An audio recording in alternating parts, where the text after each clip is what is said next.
काली नजर। माँ, माँ। अरे क्या माँ माँ कर रहा है? बकरी का बच्चा है क्या? अरे माँ, मजाक छोड़ो। मुझे फाइनली वो मेन चौराहे वाली दुकान मिल गई है।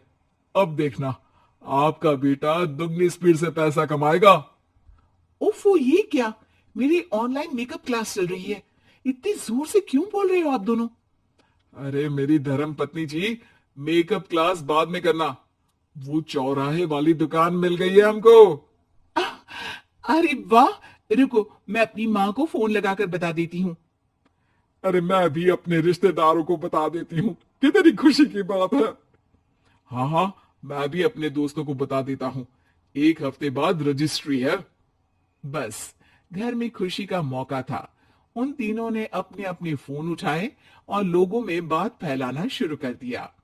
और रही सही कसर, श्वेता बहू ने अपने पड़ोस में सबको बताकर कर दी। अरे वर्मा आंटी, अब हम भी जल्दी कार ले लेंगे। घर का रेनोवेशन होगा और ठाक से रहेंगे हम भी। अरे, ऐसा क्या हुआ? लॉटरी बॉटरी लग गई है क्या? अरे, इस बार चौराहे वाली मॉल में हमको भी दुकान मिल गई है। दुकान नंबर 21, जो एकदम चौराहे पर है। अब ग्राहक बढ़ेंगे तो आमदनी भी बढ़ेगी ही ना। अरे वाह, कितनी खुशी की बात है। मैं बहुत खुश हूं तुम्हें इतना खुश देख के। बाकी एक बात कहूं, सबको मत बताते फिरना।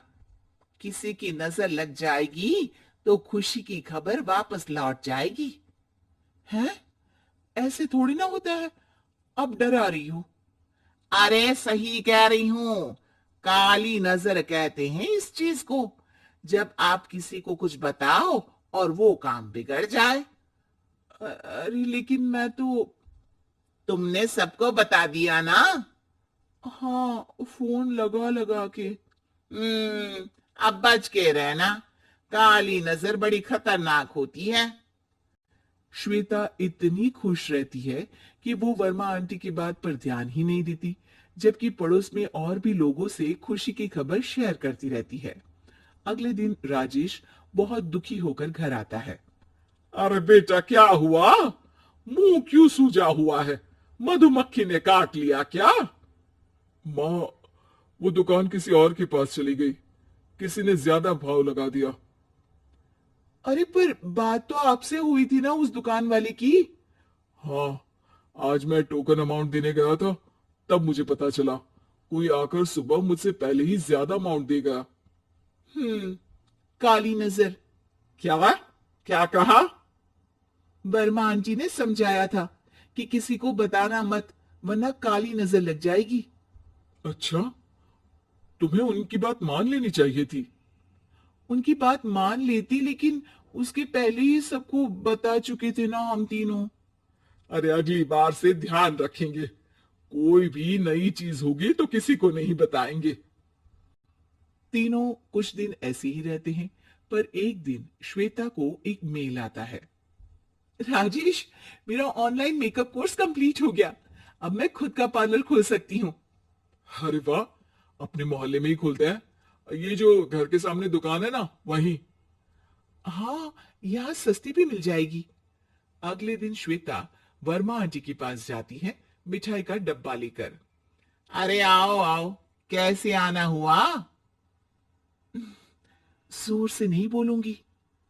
वो सामने वाली दुकान है ना, वहां मैं अपनी पार्लर की दुकान खोलने वाली हूँ। उसकी मिठाई है। अरे वाह, बहुत बधाई हो तुमको। हाँ, मैं कमाने लगूंगी तो राजेश पर पूरे घर का बोझ नहीं रहेगा ना आंटी जी। ये तो है। पर ये बता कि तूने ये बात किसी और को तो नहीं बताई ना? अरे नहीं नहीं, पिछली बार गलती कर दी थी। काली नजर लगी किसी की और राजेश के हाथ से वो दुकान चली गई थी। सबको मत बताना। चलो मैं चलती हूँ, कल दुकान की बात करने भी तो जाना है। अगले दिन श्वेता दुकान के लिए मालिक से बात करने जाती है। अरे लेकिन दुकान तो हम कल रात को ही किसी को दे चुके हैं। कल ही? हाँ, कल ही। 2 दिन बाद कोई यहाँ पार्लर भी खोल लेगा। अब कहीं और दुकान देख लीजिए। अरे पर हमको भी तो पार्लर ही खोलना था। हाँ भाई, ये एक ही दुकान है, आधी आधी तो नहीं दे सकता ना मैं। राजेश और श्वेता घर पर हताश होकर आ जाते हैं। इस बार तो किसी को बताया भी नहीं था, अब किसकी काली नजर लग सकती है?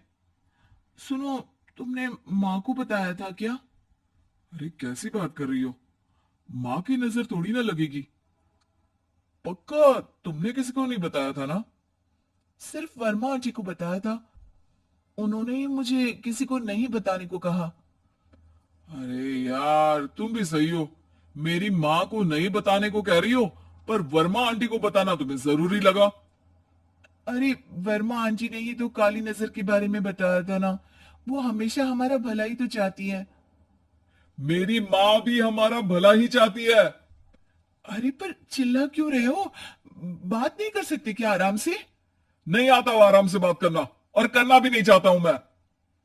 दुकान जाने का दुख गुस्से में बदल गया था और राजेश और श्वेता में बात बंद हो गई थी। 2 दिन बाद मोहल्ले में पार्लर का इनॉग्रेशन हुआ, जिसमें मोहल्ले के सभी लोगों को बुलाया गया, पर श्वेता, राजेश और मां नहीं जाते। माँ, अंदर आ जाओ, क्या देख रही हो? अरे नया पार्लर देख रही हूं अपने आंगन से। देखो, माँ को दूसरे का सुख देखने में कितना मजा आ रहा है, मेरा दुख नहीं दिख रहा इन्हें। यह मेरा पार्लर भी तो हो सकता था। अरे चुप रहो यार, हर बात में लड़ाई क्यों ढूंढ रही हो? राजेश और श्वेता फिर बहस करने लगते थे। तभी माँ ने दोनों को बाहर बुलाया। अरे जरा देखो तो, दुकान चलाने वाले का बोर्ड पर नाम क्या लिखा है? श्रुति वर्मा। गाड़ी निकाले बेटा, हमें कहीं जाना है। काली नजर का इलाज कराने? राजेश अपनी बाइक निकालता है। तीनों ट्रिपलिंग कर रहे हैं। माँ राजेश को उस मॉल वाली दुकान पर लेकर जाती है जहां राजेश अपनी दुकान खोलने वाला था। यही दुकान लेना चाहता था ना तू? हाँ, पर इनको भी दुखी करने लेकर आई हो क्या यहाँ पर दुकान दिखाकर? वह काफी नहीं था? अरे श्वेता, थोड़ा सब्र रख, अभी पता चलेगा कि हम यहाँ क्यों आए हैं। बता, इस दुकान चलाने वाले का नाम क्या है? अनुपम वर्मा। कुछ समझ में आया? वो दुकान वाली श्रुति वर्मा, ये दुकान वाला अनुपम वर्मा, और हमारे पड़ोस में हमने उस दुकानों के बारे में बताया किसको था? वर्मा आंटी को। मतलब वर्मा आंटी ही हमारा काम बिगाड़ रही है?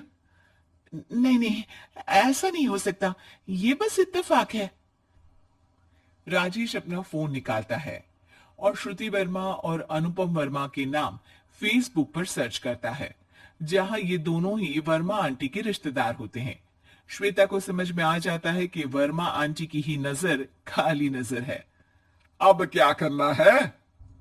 कोई भी खुशी की खबर हो तो काली नजर से बचना है, यानी वर्मा आंटी से बचना है। अरे पर मुझे ये समझ में नहीं आया कि वो हमारे साथ ऐसा क्यों करेंगी। अरे बेटा, एक सीख है, दूर के आदमी को आपकी तरक्की से कम परेशानी होगी, पड़ोसी को ज्यादा।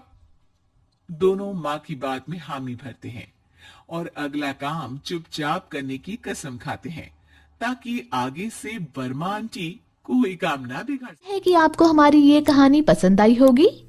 कृपया हमारे चैनल को सब्सक्राइब करें और सभी अपडेट्स के लिए बेल आइकन जरूर क्लिक करें। और हाँ, वीडियो लाइक और शेयर करना मत भूलिएगा। Bye bye.